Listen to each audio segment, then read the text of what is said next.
ಯಾಕೆ ಅಶುಭಗಳು ಜಾಸ್ತಿ ಆಗ್ತದೆ ಅಂತಂತಂದರೆ ಅಶುಭವಾಗಿರ್ತಕ್ಕಂಥ ಸಂಚಾರಗಳು ಅಷ್ಟೊಂದು ದೋಷಗಳನ್ನು ತರ್ತದೆ. ಅದು ಪರಿಹಾರ ಆಗ್ತಕ್ಕಂತಹ ತಿಂಗಳಲ್ಲಿ ಈ ಮೇ ತಿಂಗಳಲ್ಲಿ ಇದ್ದೀವಿ ಅಂತಂತ. ಇದರ ನಂತರ ಈ ವರ್ಷದಲ್ಲಿ ಗುರುವಿಗೆ ಅತಿಚಾರ ಇದೆ. ಗುರುವು ಒಂದು ರಾಶಿಗೆ ಹೋದಾಗ ಅಲ್ಲಿ ಕ್ರಮವಾಗಿ ಸುಮಾರು 350 ದಿನಗಳು ಒಂದು ರಾಶಿಯಲ್ಲಿ ಇದ್ದು ಅಲ್ಲೇ ವಕ್ರಿಯಾಗಿ ಮತ್ತು ಅದೇ ರಾಶಿಯಿಂದಲೇ ಮುಂದಿನ ರಾಶಿಗೆ ಹೋಗ್ತಕ್ಕಂಥದ್ದು ಒಂದು ಕ್ರಮ. ಇಲ್ಲೇನಾಗಿದೆ, ಅತಿಚಾರ ಅಂತ ಕರೀತಾರೆ ಅದನ್ನು. ಅಕ್ಟೋಬರ್ 18ನೇ ತಾರೀಕು ಕರ್ಕ ರಾಶಿ ಉಚ್ಚ ರಾಶಿಗೆ ಹೋಗ್ತಾನೆ. ಪುನಃ ಗುರುವು ಉಚ್ಚ ರಾಶಿಯಲ್ಲಿ ಇದ್ದು ಅದೊಂದು ವಿಶೇಷವಾಗಿರ್ತಕ್ಕಂಥ ಯೋಗ. ಅಲ್ಲಿಂದ ಪುನಃ ನವಂಬರ್ 11ನೇ ತಾರೀಕುವರೆಗೂ ವಕ್ರಿಯಾಗಿ ಕರ್ಕ ರಾಶಿಯಲ್ಲಿ ಡಿಸೆಂಬರ್ 5ನೇ ತಾರೀಕು ಮಿಥುನಕ್ಕೆ ಪುನಃ ವಾಪಸ್ ಬರೋದು. ಸೊ ಇದೆಲ್ಲ ಅತಿಚಾರ. ಅಂದರೆ ಅಲ್ಲಿ ಮತ್ತು ಅಷ್ಟು ಮಾತ್ರ ಅಲ್ಲ, ಮಾರ್ಚ್ 11ನೇ ತಾರೀಕುವರೆಗೂ 2026 ಮಾರ್ಚ್ 11ನೇ ತಾರೀಕುವರೆಗೂ ಈ ಮಿಥುನ ರಾಶಿಯಲ್ಲಿ ವಕ್ರೀ ಸಂಚಾರದಲ್ಲಿ ಇರ್ತಾನೆ. ಸೊ ದೀರ್ಘವಾಗಿರ್ತಕ್ಕಂತಹ ವಕ್ರೀಚಾರ. ಮತ್ತು ಇಲ್ಲಿ ಅಕ್ಟೋಬರ್ 18ರಿಂದ ಸಂಚಾರ ಮಾಡಿ ಅಲ್ಲಿ ಸುಮಾರು 2 ತಿಂಗಳ ಕಾಲ ಉಚ್ಚನಾಗಿ ಇದ್ದು ಪುನಃ ವಾಪಸ್ ಬರೋದು ಮಿಥುನ ರಾಶಿಗೆ. ಮಿಥುನ ರಾಶಿಯಲ್ಲಿ ಮುಂದಿನ ಯುಗಾದಿ ಬರೋವರೆಗೂ, ಆಲ್ಮೋಸ್ಟ್ ಮುಂದಿನ ಯುಗಾದಿವರೆಗೂ ಮಿಥುನದಲ್ಲಿ ವಕ್ರಿ ಇರ್ತಕ್ಕಂಥದ್ದು. ಸೊ ಓವರಾಲ್ ಇದರ ಅರ್ಥ ಏನು ಅಂತಂದರೆ, ವಕ್ರಿಣಸ್ತು ಮಹಾವೀರ್ಯ ಶುಭದಾಯಕ ಅಂತಂತ. ಶುಭಗ್ರಹರು ಗುರು ವಕ್ರಿ ಇದ್ದಾಗ ಅತೀವ ಶುಭ ಫಲಗಳನ್ನು ಕೊಡ್ತಕ್ಕಂಥ ಸಾಮರ್ಥ್ಯ ಬರ್ತದೆ ಲೋಕಕ್ಕೆ. ಲೋಕದ ಮೇಲೆ ಅತ್ಯಂತ ವಿಶೇಷವಾಗಿರ್ತಕ್ಕಂಥ ಅನುಗ್ರಹ ಆಗ್ತದೆ, ದೇವತಾನುಗ್ರಹ ಇರ್ತದೆ. ಮೊದಲೇ ಗುರು ಅವನು ವಕ್ರಿನೂ ಆದಾಗ ಶುಭ ರಾಶಿಯಲ್ಲಿ ಕೂಡ ಇರಬೇಕಾದ್ರೆ ಈ ಲೋಕವು ಕಳೆದ ಲೆಟ್ಸೆ ಒಂದು 10 ವರ್ಷದಿಂದ ನಾವು ಏನೆಲ್ಲ ಒಂದು ವಿಹಂಗವಾಗಿ ನೋಡಿದರೆ, ನಾವೇನು ಒಂದು 30 ರೂಪಾಯಿ ಸಂಪಾದನೆ ಮಾಡಿದ್ದೀವಿ, 100 ರೂಪಾಯಿ ಕಳೆದಿದ್ದೀವಿ. ಜನರಲ್ಲಾಗಿ ಒಂದು ದೂರದಿಂದ ನೋಡಿದರೆ ಅಂಥ ಬೆನ್ನು ತಟ್ಕೊಳ್ಳುವಂಥ ದೇಶ ಏನೂ ಇಲ್ಲ.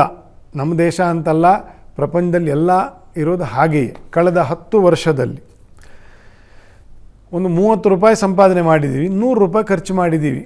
ಸೊ ಈ ರೀತಿಯ ಜೀವನ ನಾವು ನೋಡಿದ್ದೇವೆ ಓವರಾಲ್ ಹೇಳಬೇಕು ಅಂದರೆ.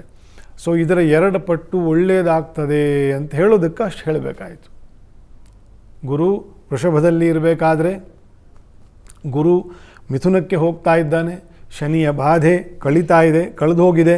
ಶನಿ ರಾಹುವಿನ ಯುತಿ ಅದು ಕಳೆಯುತ್ತೆ ಈಗ ಇದೇ 18ನೇ ತಾರೀಕಿಗೆ.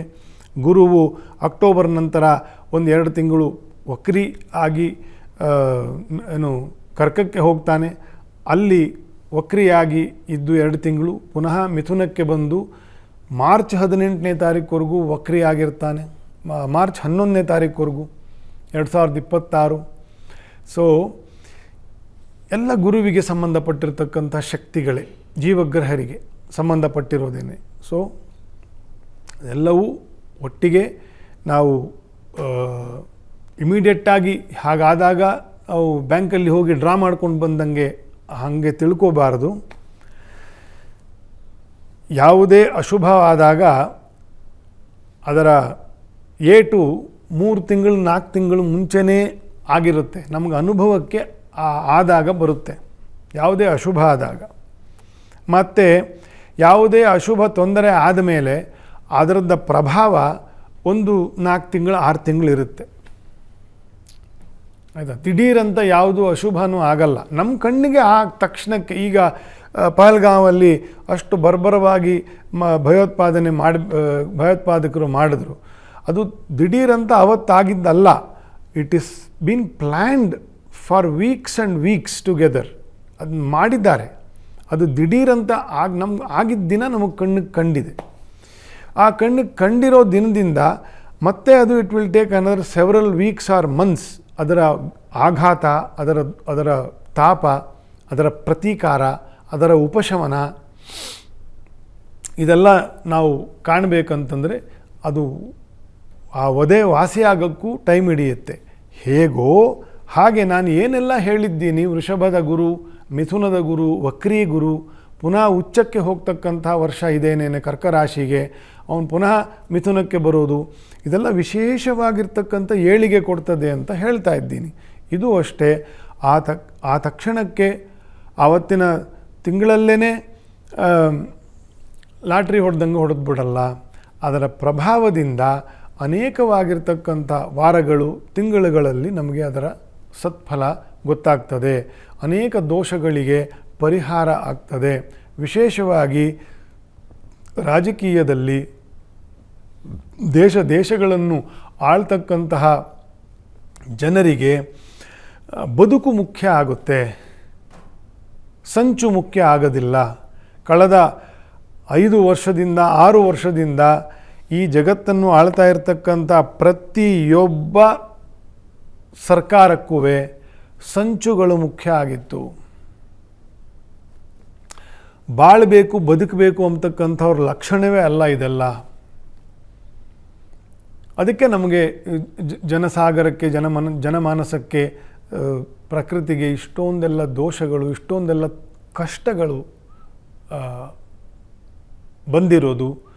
ಅದನ್ನು ಈಗಲೂ ಕೂಡ ನಾವು ಅತ್ಯಂತ ವೇದನೆಯಿಂದ ನಾನಾ ವಿಷಯಗಳಲ್ಲಿ ಸಾಗ್ತಾ ಇರೋದು.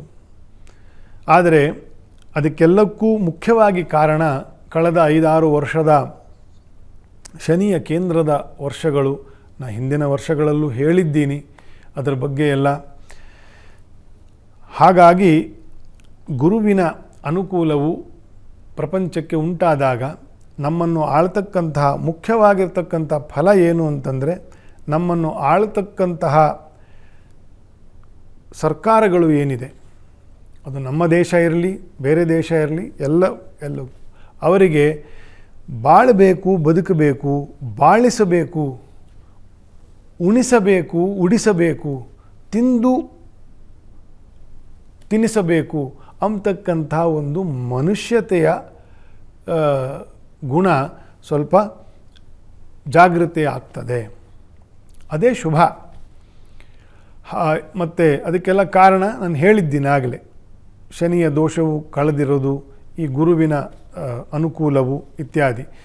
ಯಾವಾಗ ರಾಜರಿಗೆ ಜೀವಪರ ಜೀವನ, ಬಾಳು ಬದುಕಿನ ಪರವಾಗಿರ್ತಕ್ಕಂತಹ ಭಾವನೆ ಉಂಟಾಗ್ತದೋ ಅದಕ್ಕೆ ಗುರುವೇ ಕಾರಣ.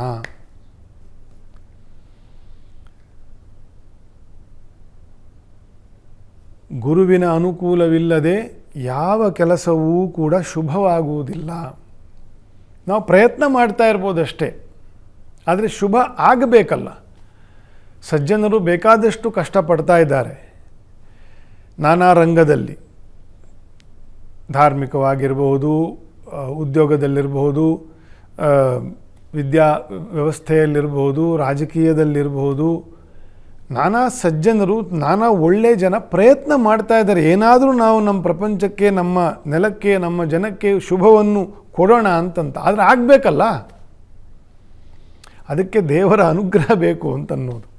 ಹಾಗಾಗಿ ಗುರುಬಲ, ದೇವರ ಅನುಗ್ರಹವನ್ನು ನಿರ್ಣಯ ಮಾಡ್ತಕ್ಕಂಥದ್ದು ಗುರುವಿನ ಸಂಚಾರದಿಂದಲೇ ಅಂತ ಹೇಳಲಿಕ್ಕೆ ಇಷ್ಟು ಹೇಳಬೇಕಾಯಿತು. ಹಾಗಾಗಿ ವಿಶೇಷವಾಗಿ ಗುರುವಿನ ಸೇವೆಯನ್ನು ಮಾಡಿ, ಗುರುಪೀಠಗಳ ಸೇವೆಯನ್ನು ಮಾಡಿ, ಗುರುಸ್ಥಾನಗಳು ಎಲ್ಲೆಲ್ಲಿ ಈಶ್ವರನ ಮಹಾಕ್ಷೇತ್ರಗಳಿದೆ ಅಲ್ಲೆಲ್ಲ ಈಶ್ವರನ ಧ್ಯಾನ, ಒಂದು ಹೊತ್ತು ಉಪವಾಸ, ಪಂಚಾಕ್ಷರ ಜಪ, ಗುರುಗಳಿಗೆ ಕಿಂಚಿತ್ ಕಾಣಿಕೆ, ಅನ್ನದಾನ ಸೇವೆ, ಪ್ರದಕ್ಷಿಣಾ ನಮಸ್ಕಾರ ಸೇವೆ,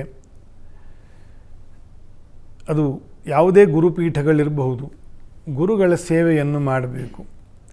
ಪರಿಪರಿ ಶಾಸ್ತ್ರಗಳನ್ನು ಓದಿ ಫಲವೇನು? ಗುರು ಕರುಣ ಒಂದಲ್ಲದೆ ಗತಿ ಬೇರೆಯುಂಟೆ.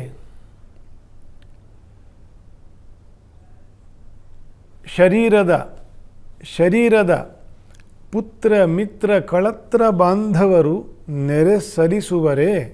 ನೆರೆ ಸಲಿಸುವುದು ಅಂತಂದರೆ ಅವ್ರೇನಾರ ಗತಿ ಕಾಣಿಸೋಕ್ಕಾಗತ್ತೆ ಅವರಿಗೆ? ಯಾರೂ ಶಕ್ತರಲ್ಲ ಅಂತಂತ. ಏನಕ್ಕೆ? ಸದ್ಗತಿಗೆ ಸಾಧನವ. ಒಳ್ಳೆಯದೇನಾದರೂ ಕೊಡಲಿಕ್ಕೆ ಮನುಷ್ಯರಿಗೆ ಆಗೋದಿಲ್ಲಪ್ಪ. ಮನುಷ್ಯ ರೂಪದಲ್ಲಿ ಇರತಕ್ಕಂತಹ ಗುರುವನ್ನು ಗುರುತಿಸು, ಆ ಗುರುವನ್ನು ಸೇವಿಸು, ಪ್ರತ್ಯಕ್ಷ ಗುರುವನ್ನು ಕಂಡುಕೋ. ಆಗ ಪರೋಕ್ಷವಾಗಿರ್ತಕ್ಕಂತಹ ಆ ಶ್ರೀಕೃಷ್ಣ ಪರಮಾತ್ಮ, ನಿಜ ಗುರು ಯಾರಿದ್ದಾನೋ ಪರಮಾತ್ಮ, ಅವನ ಅನುಗ್ರಹ ಆಗ್ತದೆ ಜೀವನದಲ್ಲಿ. ಜೀವಕ್ಕೆ ಪರಿಪರಿ ವ್ರತಗಳಾಚರಿಸಿ ಫಲವೇನು? ಗುರುಕರುಣ ಒಂದಿಲ್ಲದೆ ಗತಿ ಬೇರೆಯುಂಟೆ. ಶರೀರದ ಪುತ್ರ ಮಿತ್ರ ಕಳತ್ರ ಬಾಂಧವರು ನೆರೆ ಸಲಿಸುವರೇ ಸದ್ಗತಿಗೆ ಸಾಧನವ ಅಂತ ಕೇಳ್ತಾರೆ ಪುರಂದರದಾಸರು. ಹಾಗಾಗಿ ಗುರುವಿನ ಬಲ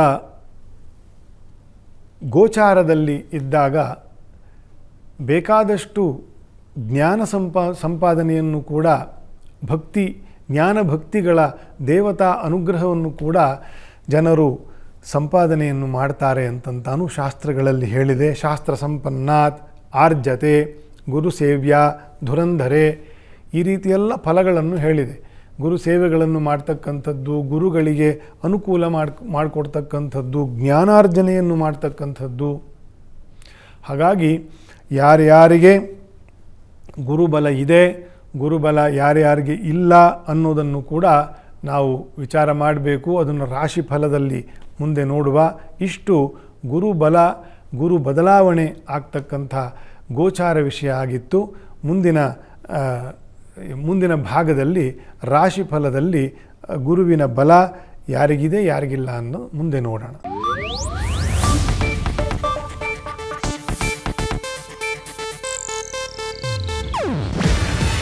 ಇದು ಏಷ್ಯಾನೆಟ್ ನ್ಯೂಸ್ ನೆಟ್ವರ್ಕ್ ಪ್ರಸ್ತುತಿ. ನೀವು ನೋಡ್ತಿದ್ದೀರಾ ಏಷ್ಯಾನೆಟ್ ಸುವರ್ಣ ನ್ಯೂಸ್.